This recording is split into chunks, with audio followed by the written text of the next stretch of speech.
All right, so today we're going to take a look at what we call the angle addition postulate. Now, remember, postulate is just a fancy word for a rule. And what we're looking at is angle addition. So we're going to be adding angles together. If you look at the example visual in front of you here, we've got an angle here, the blue angle, which measures to be 40 degrees. And we have a red angle, which is 83 degrees. Now, they're right next to each other. So in a sense, we could add them up together, 40 plus 83, and get this larger angle, which would be 123 degrees. So the larger angle meaning QRS. If you can't tell by this little arc in here, it is meaning that entire angle inside is 40 plus 83, which gives you 123. So that's kind of the big picture of it, is that if you have angles that are adjacent or next to each other, we're going to get into a little bit more what adjacent means, but that simply is fancy for next to each other, that we can, the angles can be added together to equal a larger angle. So again, looking at this picture, my angle 1 and my angle 2, those are both my smaller angles within the big angle. I can add those together to get to angle ABC, which again is my larger angle on the outside. So two angles next to each other, if I buddy them up, I can add them together to get to the larger angle. In the same way, it can also be applied that, let's say we know the largest angle. So in this example here, we know angle, let's say DEG. Okay, let's say we know DEG. And let's say we know one of the smaller angles. Let's actually go ahead and label this 1 and 2 in here. So let's say I know angle 2. Or let's say I want to find angle 1. Let's say that. I, in a sense, could kind of cut off. Imagine myself cutting this off. And I'm left with the angle 1. Now, when you cut something off or you ignore it, you're kind of subtracting it. You're taking it away from the larger angle. So that's kind of what I was hoping you would get from that, is that if I have one of the larger angles, I can subtract one of my smaller angles, and I'm left with only my other small angle. So again, if I'm looking at my big angle, DEG, and I take away or cut off angle 2, I'm subtracting it, right? Then I'm only left with my other small angle, angle 1. So going up to the top here, and again, if you're following along in your note sheet, I believe this is page, let's say 24.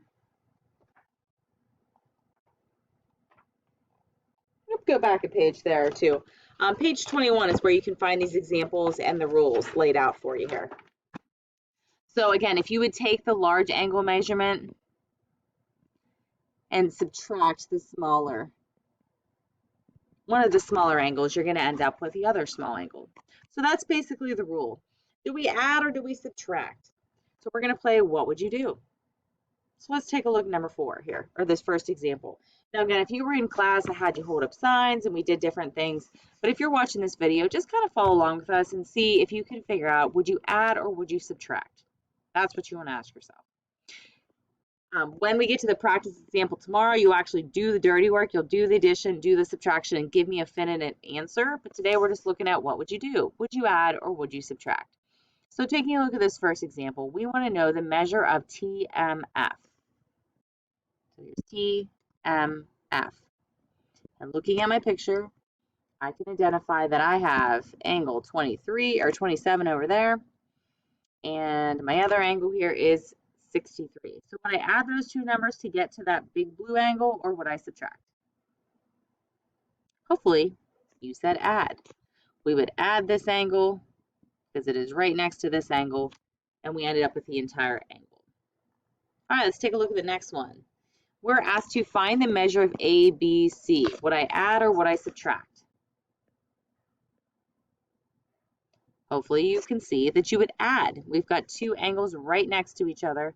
So if I wanted to measure this entire angle, this is 60, this is 40. If we put them together, we would get 100. All right, take a look at this one. I've got some information in the picture, some information written down below. So if I look below, it tells me that the measure of XLV is 160. So XLV is right here. And that measurement from here to here on a protractor would be 160 degrees.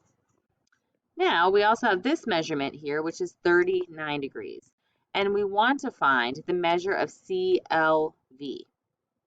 CLV. What would you do? All right, so hopefully you would say subtract. I have an entire big angle of 160, and I would, in a sense, be cutting this part off. Imagine myself taking the scissors and cutting it off to be left over with CLV. So this would be an example where I would subtract. All right, take a look at this next one here. What would you do in this scenario? We want to find the measure of BLA.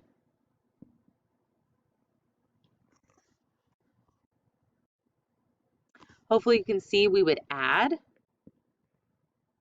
as the measure of that angle. We have 105 over here, and then to right of that line here, we have 63. So we would add to figure that out. Okay, what would you do? Now it tells us some information, so let's go ahead and take a minute and kind of map those out. So it says AOC is 45. Here's AOC. Actually, let me make that a little bit different so you can see it better. AOC, that's 45. So from here to here, it's 45. Then BOC is 15. So BOC, BOC. So this bottom portion right here is 15. And it's going to ask us to find AOB, that white spot there. Would I add or would I subtract? Hopefully you said subtract. When you go to measure AOB or find the measurement of it, it's in a sense we're kind of cutting off. We're starting with 45 and then we cut off that 15 so that we end up with the answer of just 30s over here. Because 30 plus 15 gives you 45. They're all interchangeable, guys. All right, take a look at this next one. What would you do? Measure of angle 1 is 90. So right here is 90. You can see also by the box that's 90 degrees. And it tells you over here measure of angle 2 is 30. So again, this one's 90, this one's 30, and it wants us to find the measure of OEG. OEG, what would you do? Hopefully you said add. We would add 90 plus 30 and get the entire total of OEG. All right, a couple more, guys. Take a look at this one. Oh. Okay, measure of angle 1 is 20. Measure of angle 2 is 35. And it wants you to find SCA, add or subtract. Add. They're right next to each other. So we would add them together to get to my entire gray angle there. Okay, take a look at the next one. The measure of PQS, right here, 25. The measure of PQR is 50. So let's pick another color here. PQR, ooh, that whole angle, that is 50.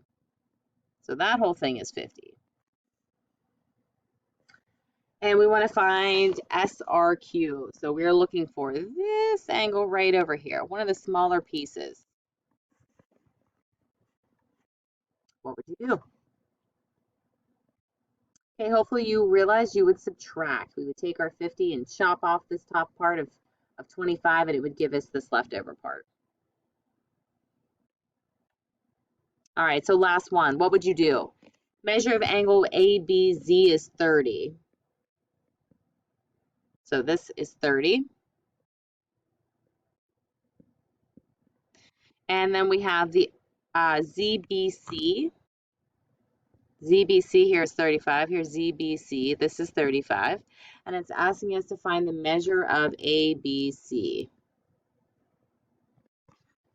So what would be our rule? Would I add or would I subtract? Hopefully you said add. So today was just practicing figuring out whether you add or subtract, identifying those relationships. Tomorrow you're going to do your practice activity, which is going to also be found in your packet on page 24. We're going to be doing the practice page on 24. So there's no submission for this assignment. Hopefully you feel a little bit more confident with the rules and can apply it tomorrow on the practice assignment. Reach out if you need any help.